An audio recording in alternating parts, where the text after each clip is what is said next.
This is Make it plain. Make it plain. MIP With Masamela Matfumo. Mark Thompson. Make it plain. Get woke. New from Radiotopia presents Red for Revolution, an audio drama about Black love, queer romance, and liberation. Join Jasmine, an 18-year-old navigating her queer identity while learning about her grandmother's secret love affair. Through her discoveries, we're transported back to 1971 to witness two remarkable women embark on a romance that defies all conventions. Subscribe to Radiotopia Presents and listen to Red for Revolution wherever you get your podcasts.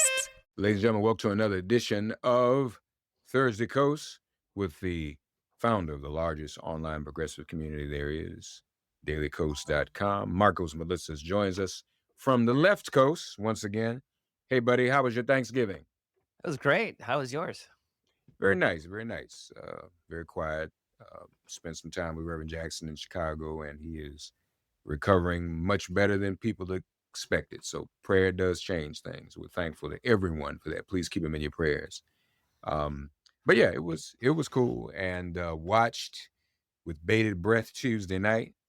I got a call from family at Tennessee State. Wear my Tennessee State hoodie today too. Y'all look at that. Ooh, Got a call from family at Tennessee State, and the precinct closest to Tennessee State, Hadley Park, I was told at late Tuesday afternoon, had 3 times as many voters as it had in the last election. Black precinct. Now, which also pointed out something you had said to me. When they do this, when Republicans do this redistricting, it's not always even perfect for them, because Nashville was still in there in Afton Baines in that 7th district, which is why it was so close. Yep. Of course, we wanted a victory, but sometimes there are victories. Speaking of Reverend Jackson, he always said, we won at times when he didn't even win the presidential election. You know, he said, we won our self-respect. We still had a win. Did we win anything from Tuesday night anyway, Marcos? Yeah. So we first spoke about this race, I don't know, what, a month ago? Yes. 4 weeks ago. And I was very clear that we were not going to win this. Had we won this, it would have been a cataclysm of epic proportions. Trump won this district 62 to 38. No, 60 to 38. It was a 22-point Trump victory margin.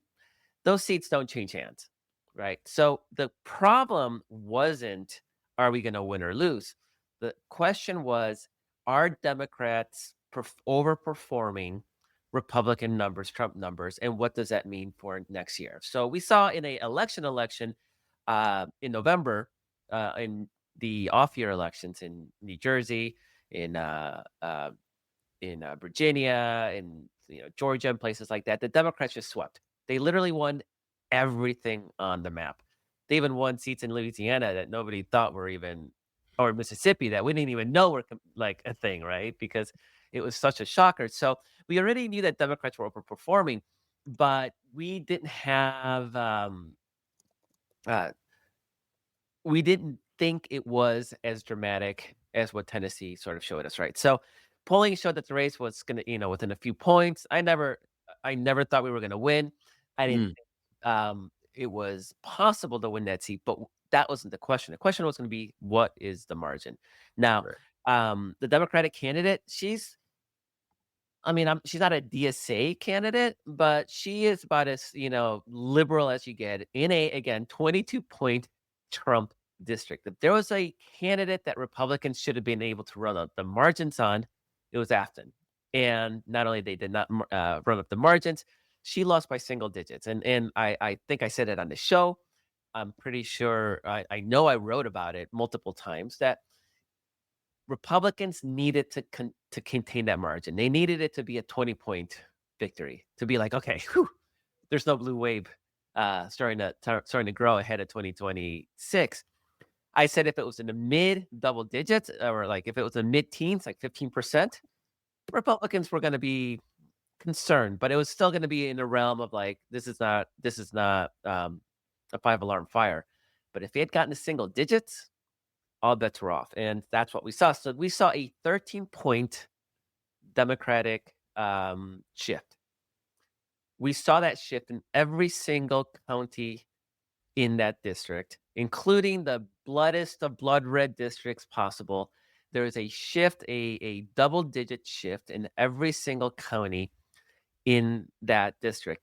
If we see that level of overperformance next November, a 13-point shift, Democrats would win something like, I don't have the numbers in front of me, but it's something like they win some like 45 seats, 45 to 50 seats next November.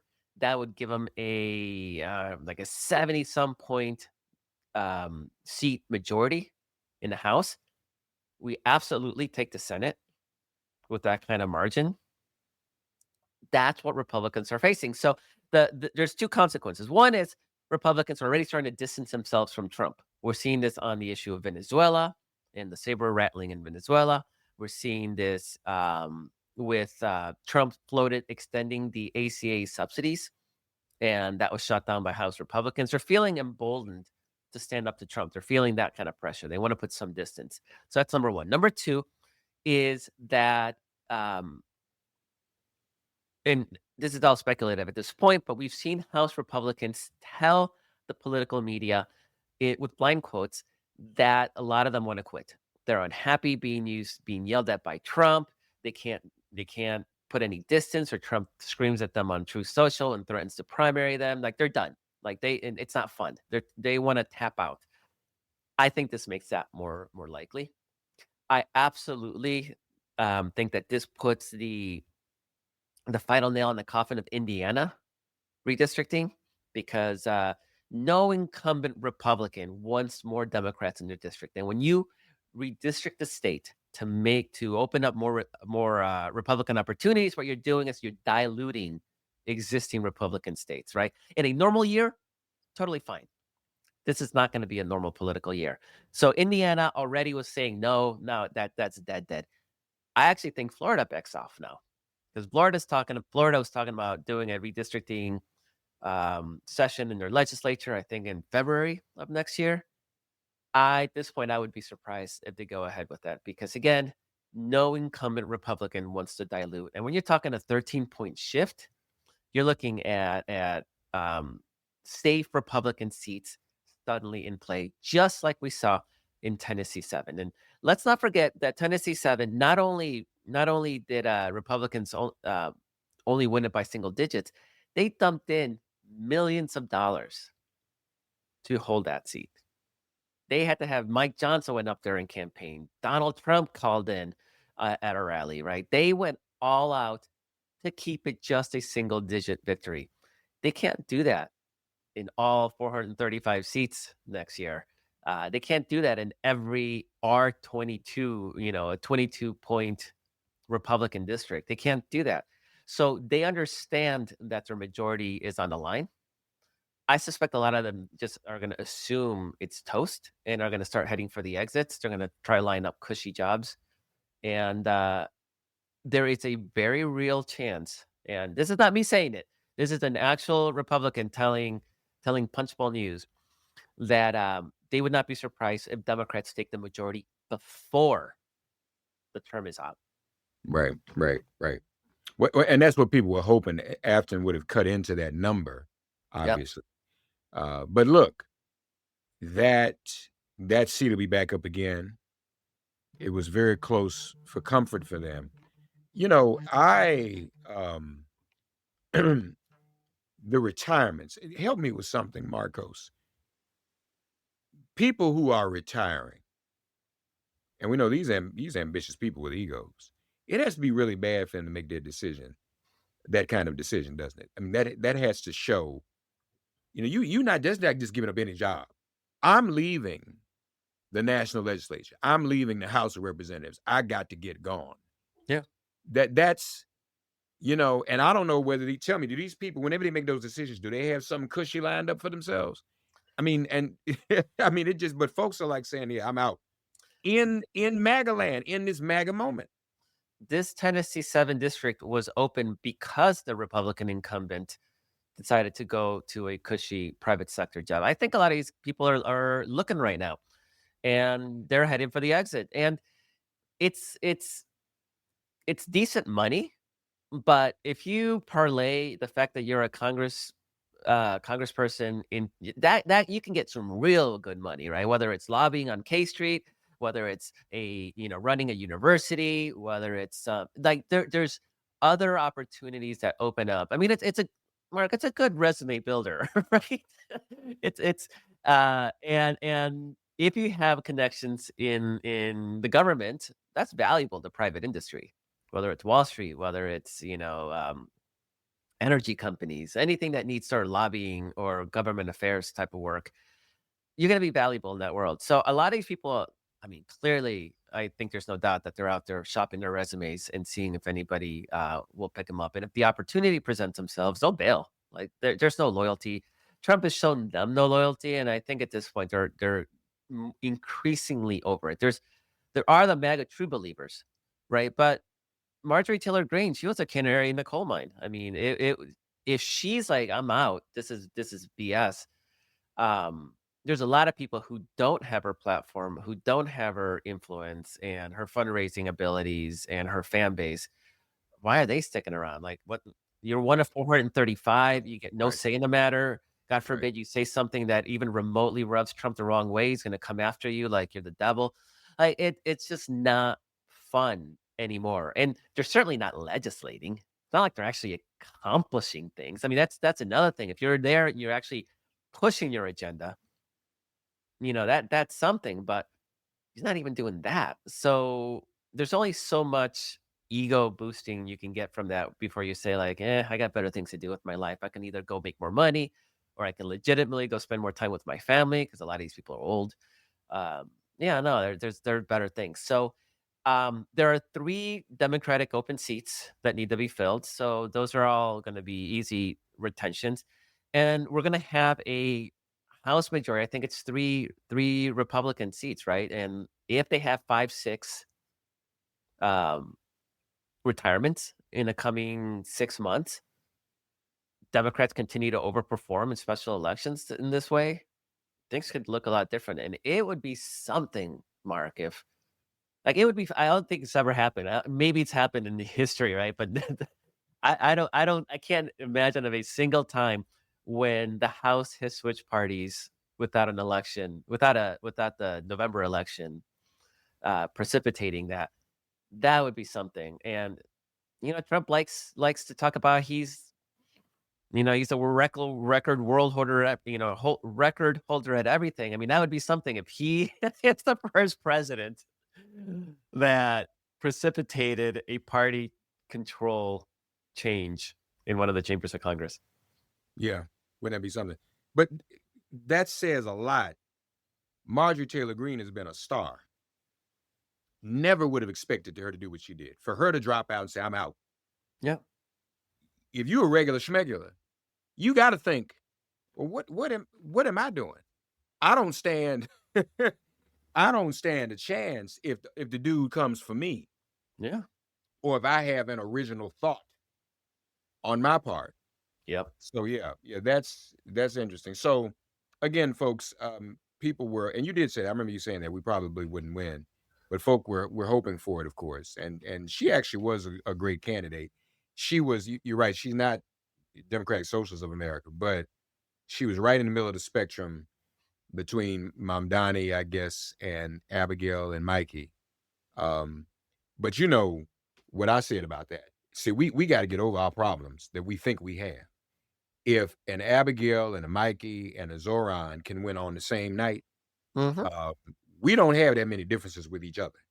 Yep. We need to work that out, y'all. We need to get over up some of ourselves and let it go. All You know right, what?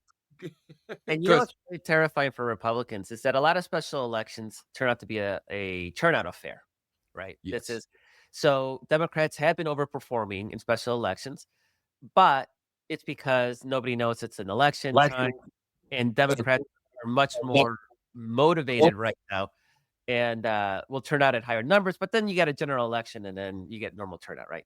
So that's usually the way that Republicans cope with, or they have been coping with the Democratic overperformance this year. What's terrifying for them is that in Tennessee 7, turnout was at midterm levels.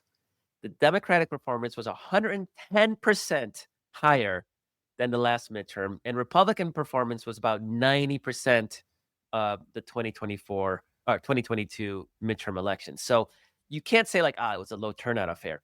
Everybody turned out, and even though you had full turnout, Democrats shrunk that margin by 13%. And that is what has to be terrifying Republicans. Donald Trump's not going to be on the ballot. They can't depend on him to turn out his crazy base. Right. And you can't, if you had a candidate that you could demonize easily in Afton, and they did everything they could, and even that did not save them from the tight margin. So this idea that they can culture war their way through 2026 and scream about trans people and, oh, look at the crazy Democrat. They tried all that stuff. It did not work. They won. Yeah, they won the election, but they lost tonight, and they know they lost tonight. And it was kind of funny because I just wrote a story, just went up, um, where Mike Johnson, the House Republican leader, it was spinning, pretending that it was a big victory, and he called it a slight Republican lean district. What do you call it? He said, um, yeah, he said it's a slightly Republican district. So winning by 9 points is almost exactly on the nose of what we might expect. No, we might not expect that. We might expect that they win by 22 points like Donald Trump won. And that the previous incumbent, I think his name was Mike Rogers, he won by about 25 points. That's what you would expect in this district. So he was just flat out lying. But it was funny calling it a slight Republican district. But my favorite part of his spin was that he says, this quote, this reminded me a lot of Rep. Ron Estes. In 2017, Trump won his district by 27 points. Ron won a special election by almost identical circumstances by only 7 points. But then he came back next year in the midterm and he won by 20. Okay, congratulations, Ron Estes. You won by 20. What happened in 2017? Right. Democrats picked up 41 seats. So if he's saying this reminds me of 2017 under, quote, almost identical circumstances, like, the Republican might win Tennessee 7 by 20 points next year and whatever, who cares? As long as the Democrats have picked up 40, 50 seats, which is the direction we seem to be headed. So I'm not sure why he's talking about 2017 and 2018, because that was one of the worst Republican performance years. Of course, Donald Trump was president. I think next year it's going to be even worse than that. Democrats picked up 41 seats in 2018. Yeah. I think we're going to have an even bigger year. And this is only, we're not even 1 year into Trump's presidency. Issues of affordability are only going to grow. Inflation's only going to grow. Anger over the cruel immigration enforcement, that's going to grow. That's cut across outside of our world, Mark. It's not just Latinos and Democrats who are like political junkies who are upset about that. That stuff is cutting across. I mean, that is fascist looking stuff with the masked ICE agents. All of this stuff, all that anger is only going to grow. Inflation's only going to get worse. There is zero plan with this administration to address rising costs. In fact, they're doubling down on tariffs and mass deportations, which only make inflation worse. They're going to get absolutely crushed. Yeah. And I made this I made this prediction sort of in jest last year, but the way things are going, I wouldn't be surprised if Republicans are the ones that impeach Trump before this is all done and over. No, man, come on, really? I mean, They don't- they're pissed. They're pissed. Well, If they get their asses whooped, they're gonna need to distance themselves. They're gonna need a hard reset. So, okay, let me say this. So that's a good segue, because that's the next issue I want to raise with you. How big of a liability is Hegseth's kill order? Because that does seem to have people shook, even then. That is not a good look. Now, countless times we have actually guessed what would be the last straw? What would be the breaking point? What would be the issue that they would actually, you know, that would finish them or finish Trump or finish anybody like a Hicks says? And I don't want to get my hopes up, but this is pretty bad. And then you add to it by throwing the military staff under the bus. Mhm. And the dude bragged about it. I mean, Mhm. what kind of, I mean, you literally are then using the machine of war, the military assets, military staff, military people, military personnel as toys like we're doing a video game. That's literally what the man was doing. Yeah. How what do you think that'll lead to? It's a good question. The story has legs, Mark, and it's interesting. I gotta say, it's always surprising what has legs and what doesn't have legs. And I don't know why, but this one seems to have resonated with Republicans in a negative way, where they're really starting to speak up more forcefully about it, and that's what's giving this thing legs. If it was just Democrats complaining about it, they just say we're weak, and don't support our troops, and that would be that. Um, but Ted Cruz has been strong on it. Rand Paul has just been on a freaking tear about it, and it's clear that Republicans are on the defensive. I mean, you even had Donald Trump say, "Well, I wouldn't have ordered that. Like, I would not have done that." That in itself is the first sort of crack. And then he further said, "But I believe Hegseth." He said that that's not what happened, right? Well, clearly, as more reporting is coming out, and it increases the anger over it. Um, yeah, no, I mean, Hegseth, I think his days are numbered. I mean, I don't know how he gets through this. Trump's probably he should have fired Hegseth back during the Signalgate scandal, right? Like when Yeah, right. But he didn't want to give the media the win, which okay, well now he's embarrassing you again, Donald. Like you gotta get rid of incompetent a-holes from the administration. But the other piece is that Trump really cultivated a base on the fiction that he wanted peace, right? And this is his fixation on the Nobel Peace Prize and how he's just going to end all these wars. And while we may sort of laugh at how Trump himself is undermining that Nobel peace campaign by literally starting a war for no reason against Venezuela. The reality is that there's a whole contingent of Trump supporters out there that bought into the notion that he was a president of peace and he wasn't going to get us involved in unnecessary wars. And that is exactly what he's doing right now. And they're confused. So you have conservatives that are pissed off on inflation, he's losing on inflation. He's got some of them that he's losing on Epstein. Like it's real. Like there's real people who are abandoning MAGA because of Epstein. Now you got these peace MAGA types. Like it's a thing. They exist. Yeah. These peace MAGA types who are now questioning Trump on the issue of peace. Like he is systematically going after all his core base Right. supporters. And then that's not even including the once you have his supporters who are going to lose the ACA subsidies, which we've talked about before, which will disproportionately affect rural white MAGA supporters. He is very much undermining all his core base. And I don't know if it's because he's like, I mean, clearly he's not well, right? We see him, he's not all there. Like it's dementia, it's Alzheimer's, whatever it is, he's not all there anymore. And so I don't know if his instincts have abandoned him, or maybe since he's not running for reelection, he just doesn't care. But he is really, really taking a bat to his core supporters, and that's why I think per Gallup, he now has the lowest approval rating ever as president, including his first term. I think they had him down at 37. I'd have to double check, but it's around there.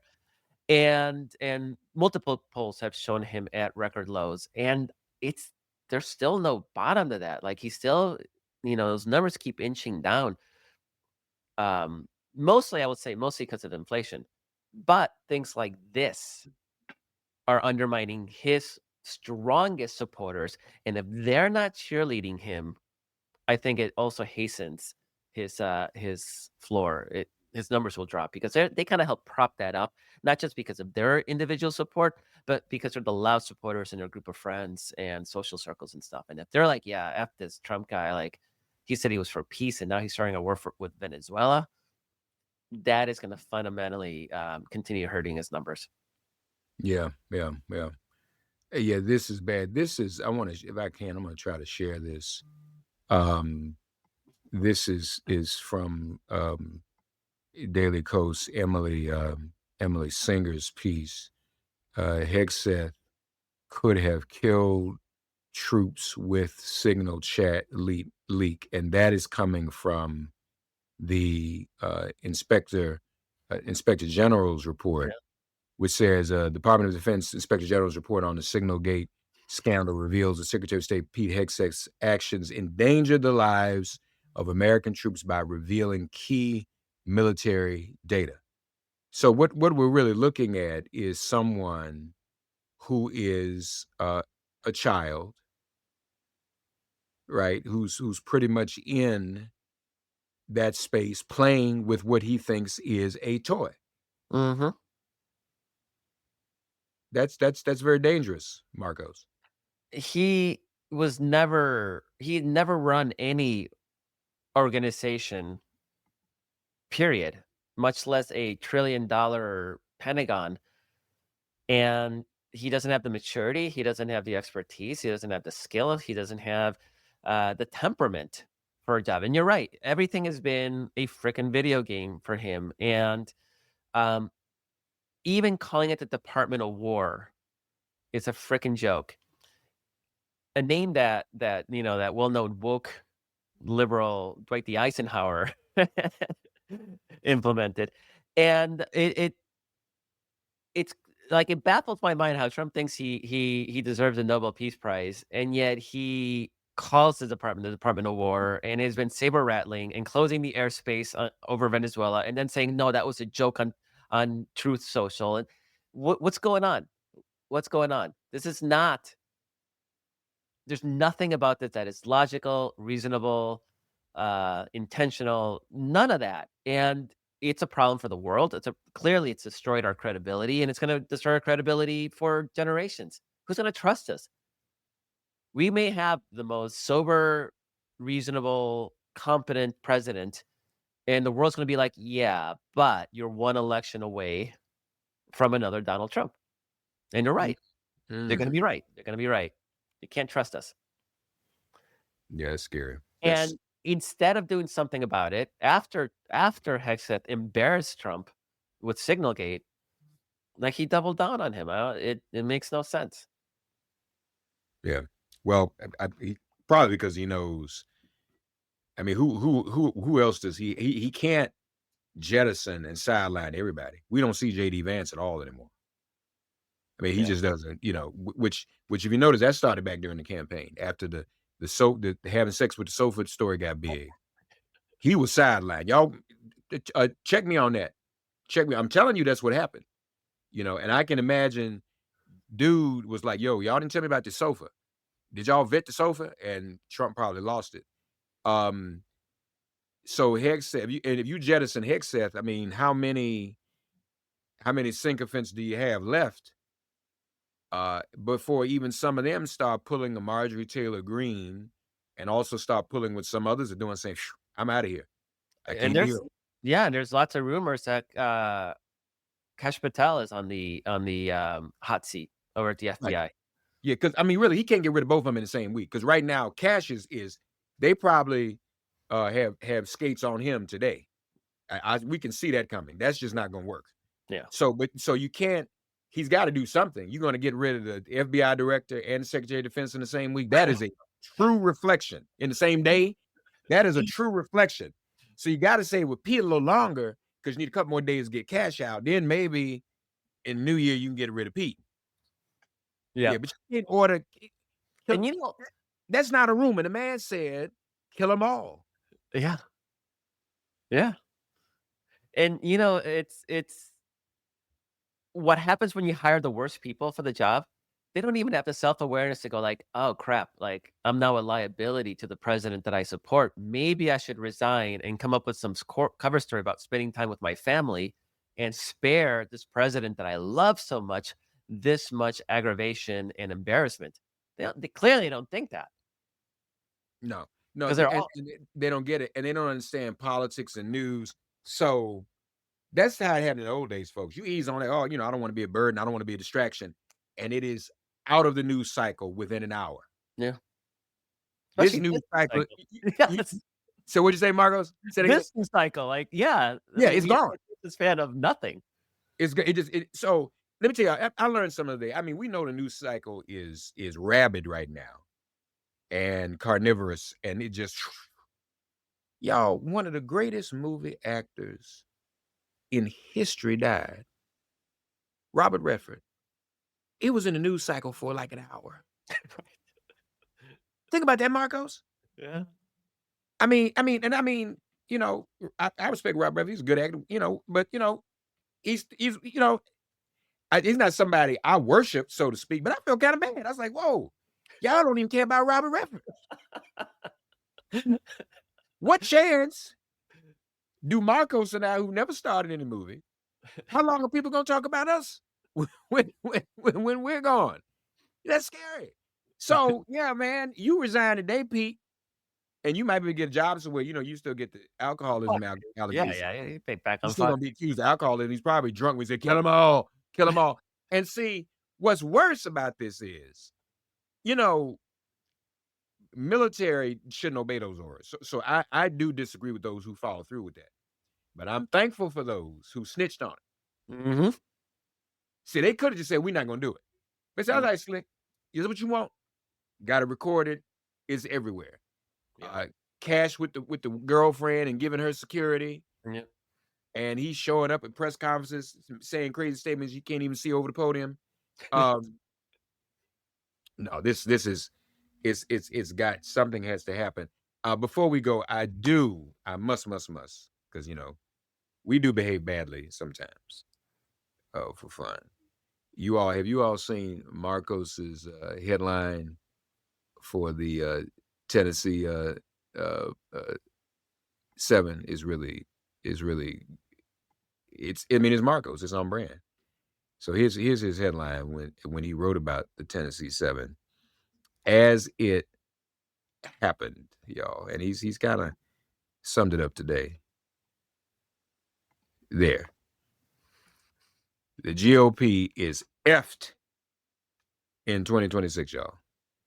And There's I think we can say Emily Singer also wrote a piece of Daily Coast about the amount of money that was spent in that, and that's not good either. They had to spend a lot of money to take on Afton Bain or to defeat Afton Bain. So, folks, this is what we can do. Go ahead. I'm sorry.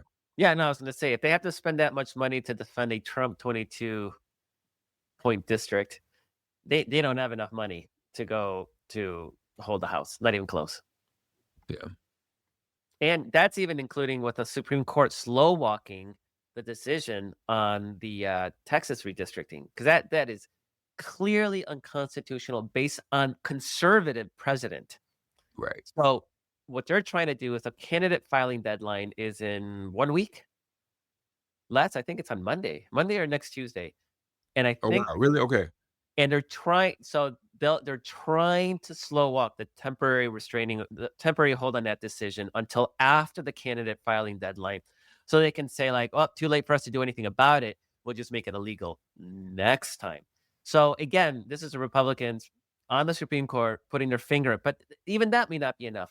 And I've been saying they diluted so many districts in Texas to get that +5 that in a election, if we see like a +13, even like a +8, +7 shift towards the Democrats in 2026 next year, they may rue having redistricted Texas because they've actually weakened a lot of incumbent Republicans. So I suspect, Mark, that a lot of those incumbent Republicans in Texas are privately rooting for the Supreme Court to throw out that new map. Wow. Yeah, probably right. Probably so. Probably. Marcos Melitsas, Thursday Coast. glad you're back. Glad everyone. I hope everyone did have a wonderful beginning to the holiday season and make it a meaningful one. And think about those who have not. And we can vote that way too. Sometimes we can vote for ourselves, but other times we can vote for people. Some of us have some, but other folks don't have anything as a result of our politics today. You can vote on their behalf too, to make sure that not only you have something, they have something as well. Let's keep this momentum going, y'all. Let's not give it up. There was a lot of enthusiasm in Tennessee the other night, and that's good. That's what I said before. We've got them since the elections several Tuesdays ago. I was concerned because our side tends to lose momentum, and we think we only have to do one thing one time, and that's it. No, let's maintain this momentum, folks. And also a reminder, stop spending money with corporations that don't support your agenda, that don't support DEI, and that support what Trump is doing. Think about that. Educate yourselves on that. Marcos, good to see you, buddy. Thank you. Very much. Yep. Catch you next week. Thanks for getting woke and listening to Make It Plain. As always, perform an act of kindness on behalf of an elder or young person. Write a letter to a sister or brother who just so happens to find her or himself incarcerated. Offer libations to the ancestors upon whose sturdy shoulders we all now stand. And above all, give thanks to the God of your understanding by whatever name you call her and him. All God asks of us is that we give each other love. Thanks for giving MIP love. And please remember to subscribe and give us a 5-star rating. If all hearts and minds are clear, it has been made plain.